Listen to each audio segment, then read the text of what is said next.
If you've been feeling confused, distracted, continuously occupied but strangely empty, make no mistake, your attention is being attacked, and the war is spiritual, not circumstantial.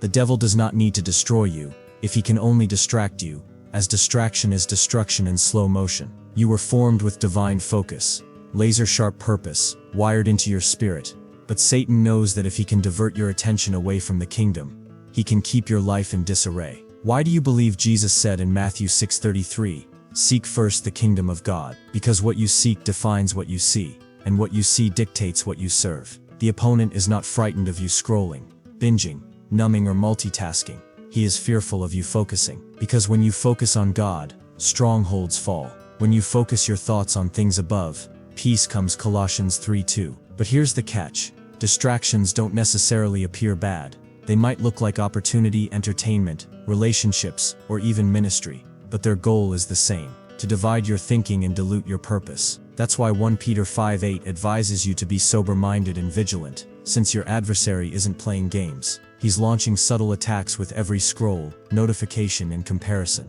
attempting to tug your spirit out of alignment with your vocation. Some of you aren't tired of life. You're tired of chasing everything except your assignment. The stunning truth is that your spiritual force follows your focus. Proverbs 4:25 states, "Let your eyes look straight ahead, fix your gaze directly before you." Why? Because what catches your attention influences your direction. If you give the devil your attention, he will affect your choices. If you give God your full attention, he will revolutionize your life. However, you cannot serve two masters, two feeds, or two objectives. You cannot be on fire for God while also being tempted by the world's cacophony. The devil does not need to persuade you to sin, if he can only keep you from pursuing God, because a distracted Christian is as ineffectual as a defeated one. That's why some of your breakthroughs seem delayed, not because God hasn't moved, but because you haven't paid attention. The secret is contained in Isaiah 26:3. You will keep in perfect peace those whose minds are steadfast, because they trust in you. Peace is not dependent on your environment. It's all about your attention.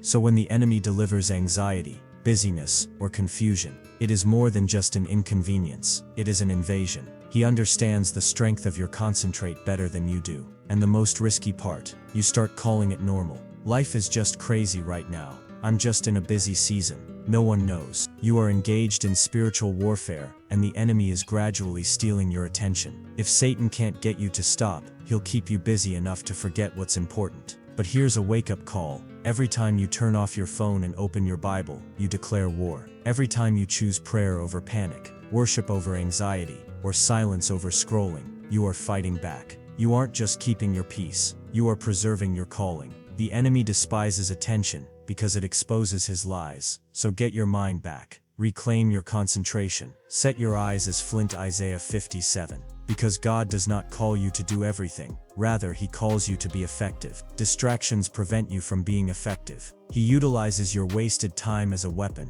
But when you focus on Christ, the fog clears, the chains break, and your purpose wakes. Don't spend another day on spiritual autopilot. Choose your focus, because where your attention goes, your future follows.